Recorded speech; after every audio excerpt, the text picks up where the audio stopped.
And welcome back, friends, for Reading Time with CJ. Thank you so much for being here with me today so that we can read and explore more books together. I'm so happy to see you today. So are you ready to see what's in my magic bag of books?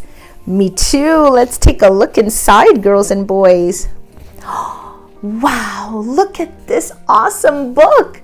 It's called The Prince's Breakfast, written by Joanne Oppenheim, illustrated by Miriam, Latimer, and this book is published by Barefootbooks.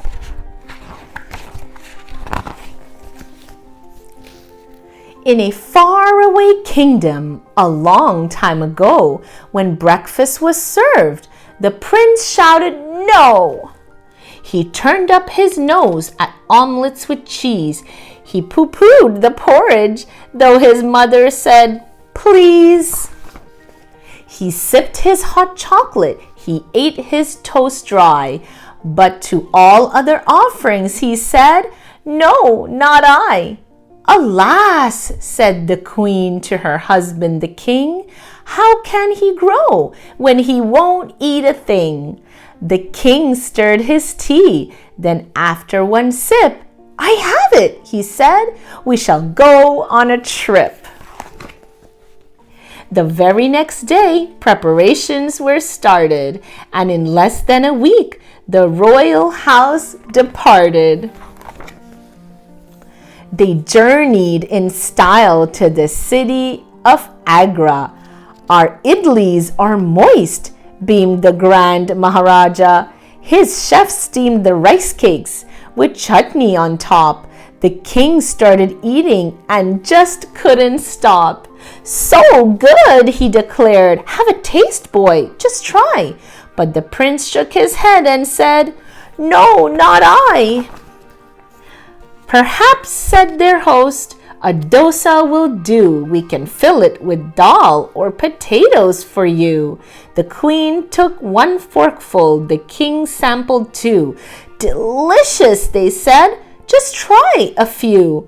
The spices are perfect. Come, don't be shy." But the prince shook his head and said, "No, not I." So the king declared, "To the west we shall go." He rolled out a map and announced Mexico. On the pier, people shouted, "Hello, buenos dias," and welcomed them warmly with trays of tortillas, fried eggs, avocados, salsa, and cheese. "Por favor," said the king. "I'll have more if you please." "Muy bien," said the queen. "Why don't you try?" But the prince shook his head and said, "No, not I." "What shall we do now?" the queen asked with a sigh. "My dear," said the king, "we shall go to Shanghai." They stayed at the home of a rich mandarin. "My chefs," he declared, "can indulge every whim. We've prepared a fine breakfast. We hope you'll enjoy. There is something for everyone, even your boy."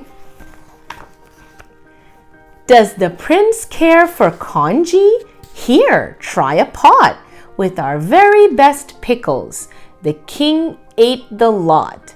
This 1,000-year egg will make the prince strong. It will bring him good fortune and help him live long. "Yes, indeed," said the king. "Come now, have a try." But the prince shook his head and said, "No, not I." That night in his room, the king sat up in bed. "We'll take him to Zambia. That's it," he said. "A safari will give him a huge appetite." "Oh, fa la la la la, I know I am right." The prince loved the adventures. He met his first giraffe. It licked the king's crown and made them all laugh. He woke up a lion that gave a great roar, then closed his eyes tight and continued to snore. He met herds of zebra and wild beast. "And now," said the king, "it's time for our feast." Their breakfast was served on beautiful leaves with freshly fried plantains and fruit from the trees. At the sight of fresh fruit, the prince sealed his lips tight. The king was dismayed. He said, "This is not right." "This plantain is perfect," the queen said. "Do try." But the prince shook his head and said, "No, not I." The queen was distraught. "Let's go home," she sighed. "Our boy is still picky, whatever we try."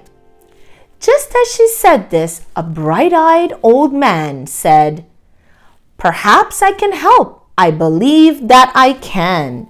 Then he pulled a red bottle from deep in his case, winked at the prince and said, "Fancy a taste?"